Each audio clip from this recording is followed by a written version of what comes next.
Hello and welcome to the editorial analysis of the Hindu. Today we shall be discussing the editorial of the 3rd of July. So coming to the first article, not by wishful thinking. This article is context with regards to the recent declaration by the Prime Minister in one of the meetings of the Niti Aayog, where he declared that the goal for India should be that India should soon become a 5 trillion economy by the year 2024. So that is what is the context of this article. Now basically this is the stated goal of the government of India now, and this is one goal that you will have to replicate in your answers. Wherever you want to show that what is the potential of India or what is the ambition of India, try and highlight this particular goal of the 5 trillion economy by the year 2024. So this is one thing that you need to first and foremost commit to your memory. Coming to the issues which have been discussed in the editorial, the first issue here is that what is the viability of these kind of big goals? So a statement here has been given in the context of governments setting such big goals. Basically it has been discussed that these big goals are a mere reflection of or a mere voicing of the aspiration of the voters, and in this particular case the voters have voted unanimously and with full majority the government has come to power. So it has to voice the aspirations of the voters. Also what happens because of these big goals is that it results in energizing the nations to realize their potential. So sometimes it is also positive for a country to have such ambitious goals. For example, once upon a time we were not even a nuclear nation, and at that point of time also we had this desire that we will become a nuclear nation, and now we are one. So these big goals are also important to be set. So that is the first analysis that is important. Next the editorial is highlighting about the realism of this goal. It is discussing whether or not this particular goal is a realistic one. In this context, some targets are being set up, some facts are what have been given that what needs to be achieved in order to ensure that the economy does become a 5 trillion economy.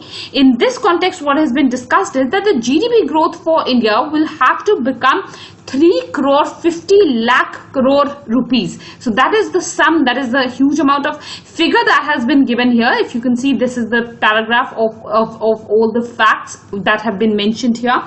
Compared to at present, the economy is about 2.7 trillion. So we have to make a jump of approximately doubling the economy. From 2.7 trillion, we have to go to $5 trillion economy. So that is what has been discussed here.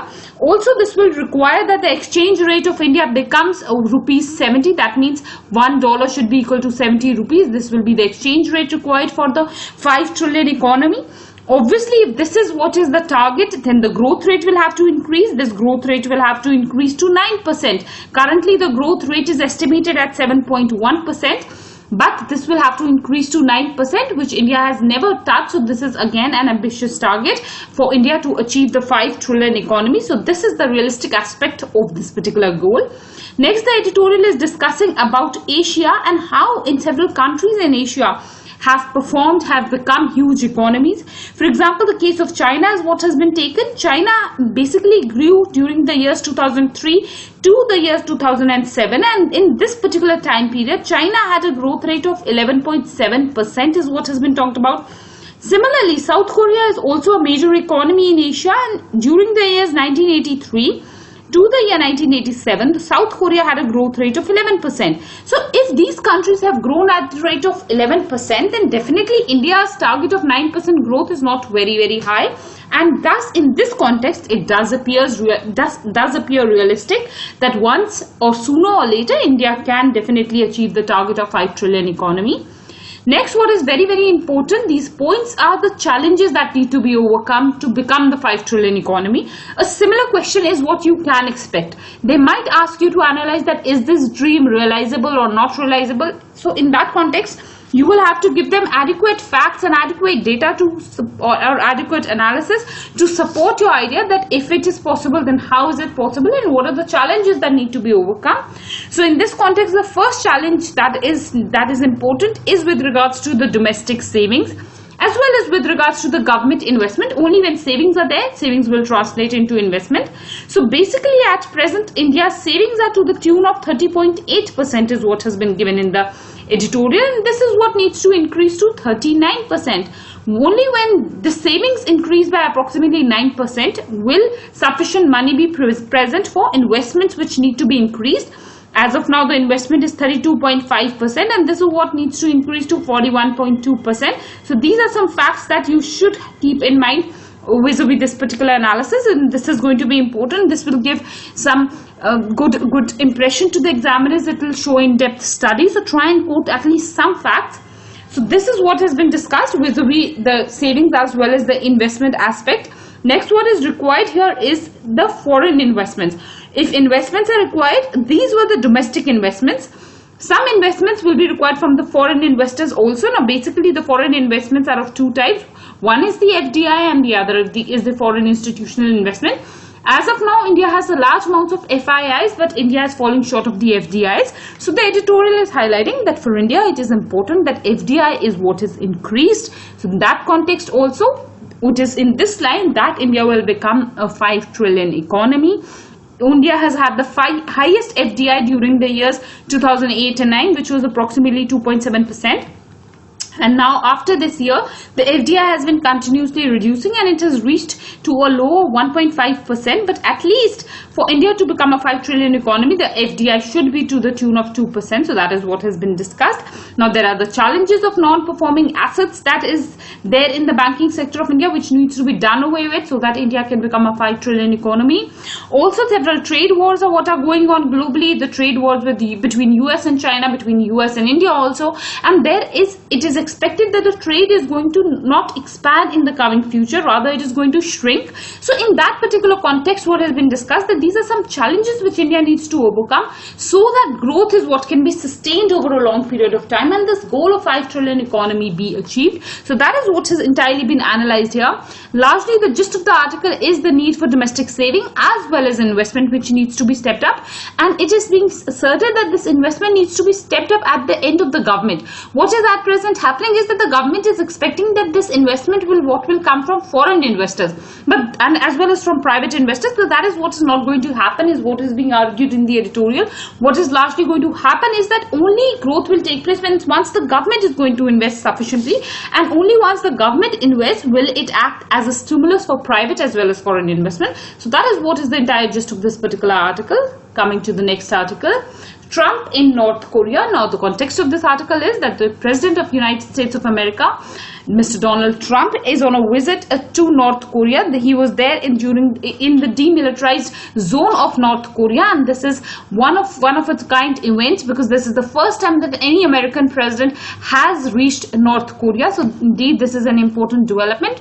Now basically for India's bilateral relation this is not important, but you should have an idea of all the international events that are taking place, and particularly the Korean peninsula is what is important because of the nuclearization of this particular peninsula. So coming to the issues which have been discussed, the first issue that is important here is with regards to the Hanoi meet. Now basically you should know this was a meet that had taken place between the leadership of United States of America as well as North Korea in the recent past. But this meeting has failed because no conclusion is what could come out of this particular meeting. So the Hanoi meet is something that has taken place, was not very successful.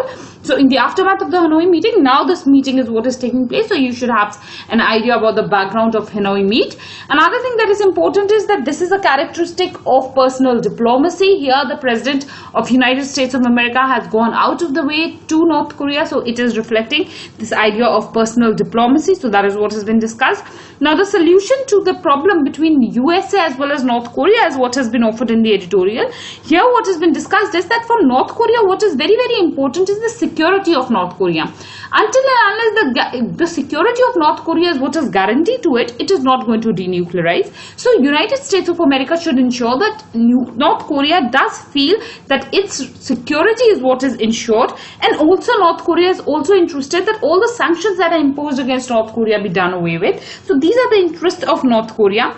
Whereas for the US, the chief interest is the denuclearization of the peninsula. So it is only when both the concerns of both these parties are what are taken into consideration that a solution can be forged between both of them. So that is what has been discussed. What is also important is that these kind of confidence building measures continuously should take place between both the countries. These confidence building measures should be constructive, they should be reciprocal, is what has been discussed in the editorials. That is the analysis in this particular context. You can get a question on nuclearization, nuclear issues. So that is where the relevance will be of this particular article. Coming to the next article, teachers and quotas. Now, the context of this article is with regards to the Central Educational Institution Reservation in Teachers Cadre Bill 2019. This bill has been passed by the Lok Sabha. Now, basically what has happened here is, if you are following my videos for long, you will know that I have discussed this article, a similar article on this particular topic only in the past also, but just for revision purposes, I have picked up this article. There are some technical aspects that are important here. Now, first and foremost, you have to understand that reservation is what is given to teachers in public institutions, public educational institutions for that matter. Now, basically in universities, there are a number of departments and the entire university as such is one single unit. So what the controversy is that for reservation purposes, should the department be considered as one unit or should the university entirely be considered as one unit? For example, there are 4 vacancies in the department and there are 40 vacancies in the entire university. So how should reservation be given here? Should the reservation be given collectively in these 40 seats or in 4 seats for one department, maybe 7 seats for another department, like that? So that was the entire controversy. The issue is that the courts believe that one should be considered as a single unit, whereas the government is in the favor of another being considered as a single unit. Now, basically another issue that is important here is with regards to the vacancies, because the vacancies are what were at a record high. There are a vacancy of 7,000 teachers in these institutions, and this is an important matter because the appointments are what was stalled for long. Now, basically here you need to understand one roster system of reservation. What happens is that every 7th seat is what is reserved whenever it comes to reservations. For instance, if we are talking about this 40 seats, then basically then first to 6 seats are not reserved. Then the 7th seat will be reserved for an SC candidate. Then the next 14th seat will be reserved for an ST candidate. This is how reservations are done in a roster system. So what happens is that if a university as such is taken as a unit, then it is easier to give reservations because then these numbers will be fulfilled. Whereas if a department is taken into consideration as a particular unit, then it becomes difficult to give reservations because it clearly might happen that a department will have only 4 seats. So in this particular case, no reservation will happen because the first 4 seats are not reserved. So that is the entire controversy. This is the basic understanding of a roster system which you should have, and after you understand this, the entire controversy will become clearer to you. Now, basically it was the Allahabad High Court verdict. In this particular verdict, the Allahabad High Court had noted that the department should be considered as a unit instead of the university. Now, this was primarily done because the Allahabad High Court felt that the number of people who were being the number of people whose appointments were to be made to the departments were being less because of the system of university being considered as a single unit, and as a result of which the Allahabad High Court favored that yes, it should be the department which should be considered as a single unit. But the government was in the favor of social justice. The government said that if the department is going to be considered as a single unit, then what is going to happen is that suppose in the department there are only 4 vacancies, then in that particular case there might happen that some departments will be such but there will be no reservation at all. So it is better that the university should be considered as a single unit rather than the department. So to overrule this judgment by the Allahabad High Court, the government has come up with this particular amendment and this particular bill. So this is what is again important if you have to discuss judiciary versus the executive or judiciary versus the parliament. In that context also, this can be a good example. So that is also one area where you could use it. The next idea is with regards to social justice, as I have discussed.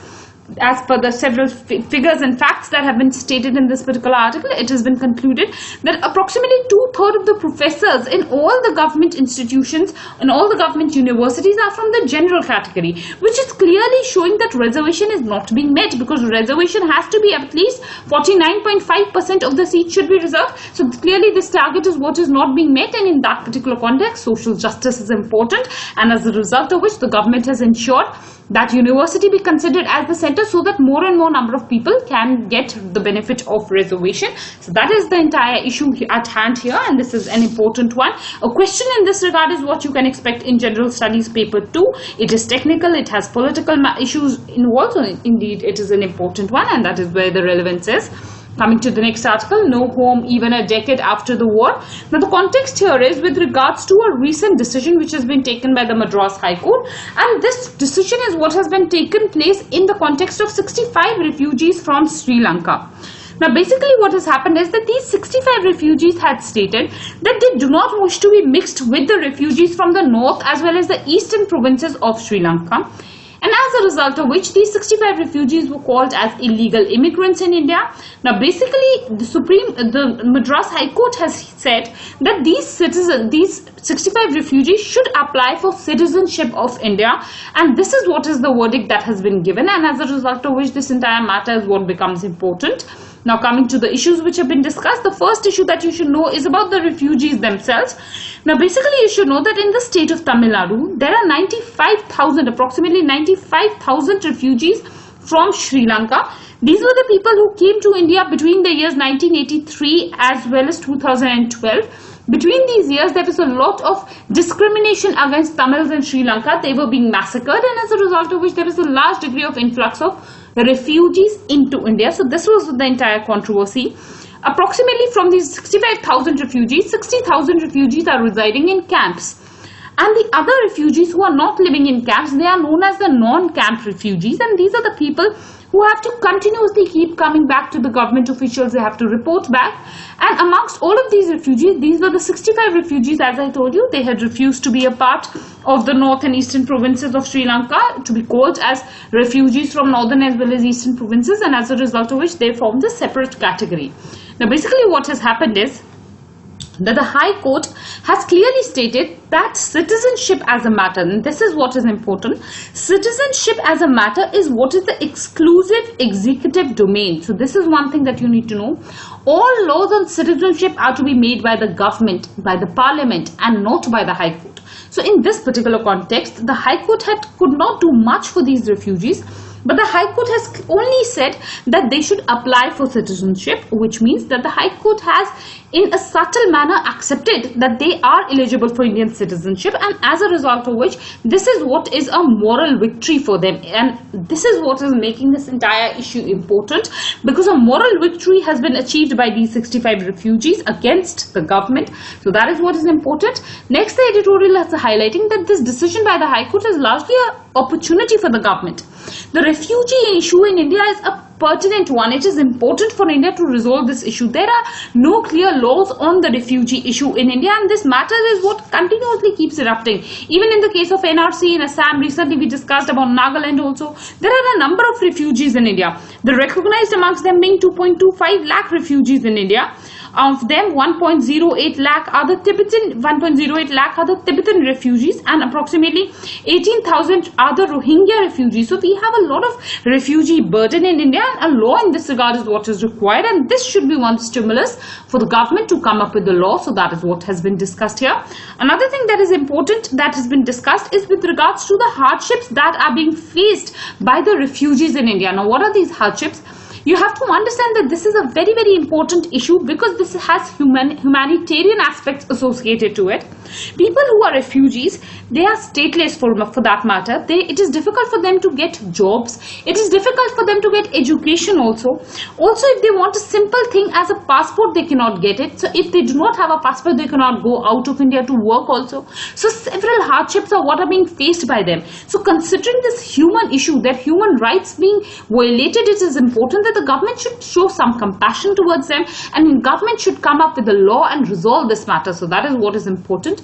Another very, very important analysis here is with regards to the Citizenship Amendment Bill. This bill was supposed to be passed by the previous government, or for that matter in the previous tenure of the government, but that could not happen. So now it is expected that in this current tenure, the government will pass this Citizenship Amendment Bill, which will provide citizenship to all non-Muslim refugees. But you should know that the Citizenship Amendment Bill also does not include the Tamil refugees from Sri Lanka. So that is one loophole in this particular bill which has been highlighted, and it is being said that in this particular amendment bill, the matter of the Tamil refugees is what should be taken into consideration. So that is what is important.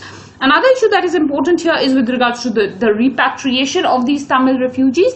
Now, many of the refugees are willing to go back to Sri Lanka. It is not that they are unwilling, but the problem is, and you should also know that many amongst them, approximately more than 7,000 of them have already repatriated back to Sri Lanka.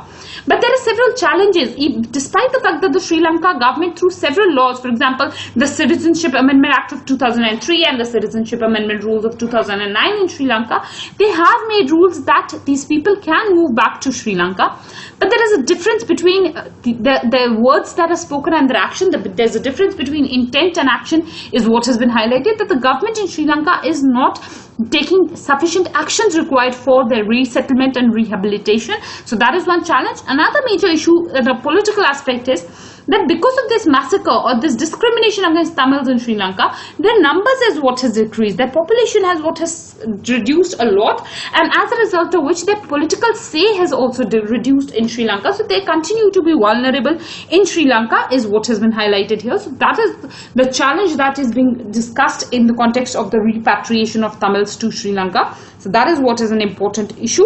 Now this matter becomes important primarily from a bigger picture of refugees. A direct question on Sri Lankan refugees is what is rare. It can come in general studies paper, paper 2 also for that matter, because of the citizenship amendment bill involved here.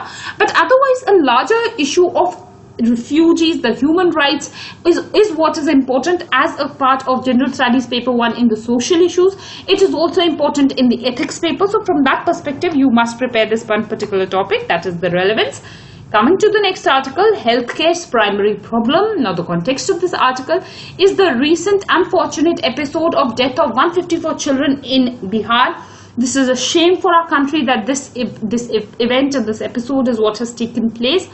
You must try and bring out these kind of analysis, these kind of examples in your answers. Try and use them in your essay paper. It will give a good impact. This is what is expected of you. How can it be that you are discussing a social matter and you ignore that such a huge tragedy took place in the country, such a huge social loss is what has taken place in the country, and as an aspirant or as a UPSC aspirant you are not talking about in your answers. So this is what is going to be almost utmost importance, that you should be aware of this topic and you must mention it in your answers. Now basically, I'm sure you all by now know, we have discussed this previously also. The problem here was acute encephalitis syndrome. So this is what you should know. Encephalitis is basically an inflammation of the brain. Now this is what took place because of two reasons. One was lychee, we had discussed this. The fruit lychee basically has a toxin present in it which causes the sugar level in the body to suddenly reduce.